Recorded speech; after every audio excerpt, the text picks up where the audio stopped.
Well, hello, folks out there in YouTube land. Got a big show lined up for you. Let's get right on into it.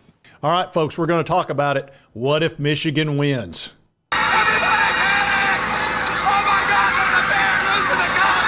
Oh, yeah, we're going to talk all about that. And also, this is going to be my first ever crystal ball I've ever done on a player. Oh, yeah, it's happening. I'm going out on a limb. But let's get into this big story first. And this is a story by Ross Dellinger. How would college football react to Michigan as champs after the sign-stealing scandal? And then he puts a little quotation mark, it's not good for the game. And this is a big question for the whole college community right now. There's a very, very real possibility that Michigan's going to win a national title. That's just a fact. After they beat Alabama, and they beat them soundly on the football field, they almost lost the game, though, because that's Alabama, man. I'm telling you, beating them it's no easy task. They just always make it a close game, even when they're getting beat. But this is a reality that we may have to face. They're going up against Washington, who has a great offense, and Michael Penix Jr. is just something special. Almost was a Vol, by the way, but we didn't think he was good enough at the time. Anyway, that's all right. We got Nico now, and we had Hendon Hooker, so we don't need to be complaining too much. And Joe did okay. And in this article, they're talking about how they went right past Houston's Minute Maid Park, just steps away from the Convention Center stands, the home of the Houston Astros, a team that in the recent past was at the center of the most infamous sign-stealing scandal in sports history while chasing a championship. He said there's more than just a puff of irony here. And look, they're 14-0, man. They're 14-0. And we got number 1 versus number 2 Monday night. And there's a lot of anger and frustration, he said, amongst a lot of the coaches out there that they're even getting to play. I'm telling you, a lot of coaches in the Big Ten especially are really angry. And you know what's funny? I want to talk to y'all for a second. I had a comment, and I try to read all my comments that I can, and I read most of them, or if not all of them. And I had a Michigan fan. I've taken a lot of grief from Michigan fans. And they asked me, said, why are you so mad at Michigan? And I thought, I'm trying to be neutral on this. And then I thought, I am mad at Michigan. I'm mad at Michigan for 2 reasons. One for sure reason. The second reason, I could be really mad. So in an effort to be transparent, I'm going to tell you why I'm not happy with Michigan, or I'm mad at them. Number 1, I don't like the sign stealing thing, and I don't like the extent that it appears, allegedly, that Connor Stalions went full rogue, okay, which was breaking 2 huge rules. Number 1 is the forward scouting, sending somebody there to scout the team. But here's the bad part. They reportedly recorded the game with the signs and then brought it back, and they pretty much decoded it, is my understanding, which gave them a huge advantage on every team they played. And, of course, Connor Stalions went to the whole next level, is our understanding, that he went way past what anybody else had ever done. And, yeah, everybody tries to steal signs, but that's really going way past what's considered Marcus of Queensberry rules or whatever. And the second reason that I'm ticked is there is a very real possibility that Michigan and Connor sent our signs, the University of Tennessee signs, my Vols in 2022 when we were riding high, had the number 1 offense in the country with Hendon Hooker and Jalen Hyatt and all those guys. And here we go in. We've got 1 loss, and that loss was to number 1 Georgia. We're undefeated. We beat Alabama. We beat LSU at Death Valley. We're killing it. And suddenly South Carolina, who hadn't scored but 1 touchdown in the last 2 games against quality opponents, which was Missouri and Florida, they'd scored 16 points in 2 games. All of a sudden scored 9 straight touchdowns against us. 9 straight. 9 times. 9 times. And Tennessee happened to be in the way of Michigan, because if Michigan would have lost to Ohio State, we would have jumped them, and they would have not gotten into the playoff. Another team that was a concern of theirs was Clemson, who was also in the top 10, had 1 loss, and they were getting ready to play who? South Carolina. And then a report comes out in footballscoop.com that Michigan and Connor Stalions and his folks may have reached out to a team to help eliminate any possible problems in them getting in the playoff by eliminating team or teams. And the one team that played 2 top 10 teams with 1 loss was South Carolina. How dare you! And they suddenly beat 2 top teams. They hadn't beat anybody hardly to really speak of, and suddenly they win 2 top 10 games. And then after that, the next year they go 2-6, starting out the season with a losing record. Don't go to a bowl game, no nothing. Same quarterback, same coach. So that's why I'm not happy with Michigan. The obvious reason, I don't like the sign stealing, and then the fact they may have derailed our road to the playoff. Oh, well, there's strikes 2 and 3 right there. I can't prove it, but boy, there's a lot of circumstantial evidence. So that's the reason why, because that kind of crap really creates dissension, and it also dirties the water because we don't know what's true, what's clean, what's fair. We don't know what's fake. We don't know what's cheating. It's a big problem. And this was caused by somebody under Jim Harbaugh, an analyst, and an assistant coach has been fired too for supposedly trying to hide evidence. So until we get to the bottom of it, yeah, I'm not happy with Michigan, and that's why. I personally don't have any problem with the fans rooting for them. If I was a fan of Michigan, not only would I be rooting for them to win, I'd be mad. I'd be absolutely ticked off like everybody else. I'd be circling the wagons, which is exactly what Michigan's doing, and I'd say it's us versus the world. I have no problem with that. That's perfectly reasonable for the fans to do that. But as far as the coaches are concerned, they obviously knew too much, and they let it go on, and that's a problem for me. And I also didn't like the fact that J.J. McCarthy came out and started talking about it a few days ago, which made no sense to me whatsoever. That bothered me because it didn't pass the smell test too much for me. If you want to know why, that's why. There's a lot of people in Tennessee that feel like our 2022 season got derailed, possibly by that sign-stealing nonsense. So anyway, just trying to be transparent. And by the way, if you do win the national championship, I'm going to have to recognize it. You win it, you win it. Even if they take it from you and vacate and all that, they can't take away the memory of the victory and the experience. And everybody's going to consider you to have won the national title, even if they put an asterisk beside it. I mean, it is what it is because you'll have beat Alabama, you'll have beat Ohio State, you'll have beat Washington, and you've gone undefeated. So it's a mess. Let's just call it that way. Here's one coach said it's ridiculous that they are parading around. It's not good for the game. Another called it a mockery and a sham. May get an asterisk. It's the most public indictment of the NCAA slow-moving enforcement process. Embarrassing failure of college athletics. Look, the NCAA, they're going to move at a snail's pace. That's what they do. Part of their punishment is moving slow.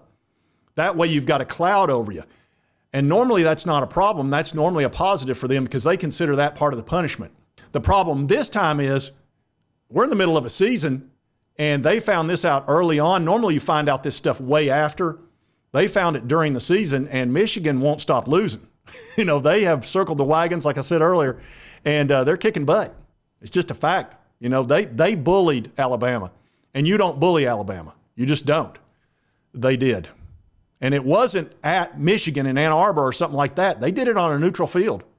So it says those with intimate knowledge of the investigation believe the evidence indicts the program enough for college football playoff leaders, independent of the NCAA, to have ruled Michigan ineligible.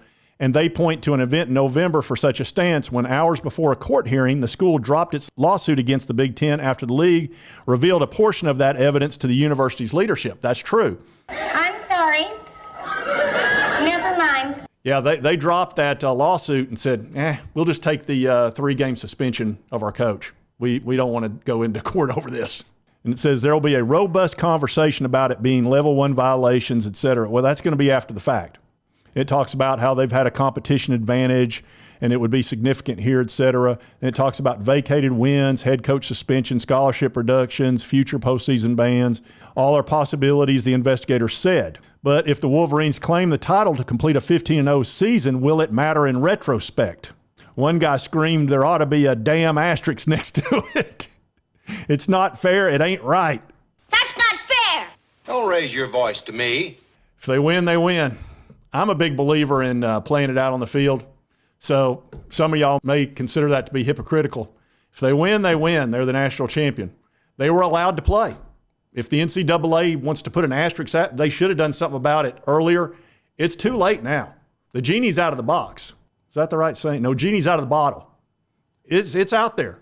And if they win, they win. They're the national champions. You can put the asterisk by it if you want to, but it is what it is. You let them play. One guy said, if they win, it doesn't diminish anything. I don't have a problem with them being there, said the other.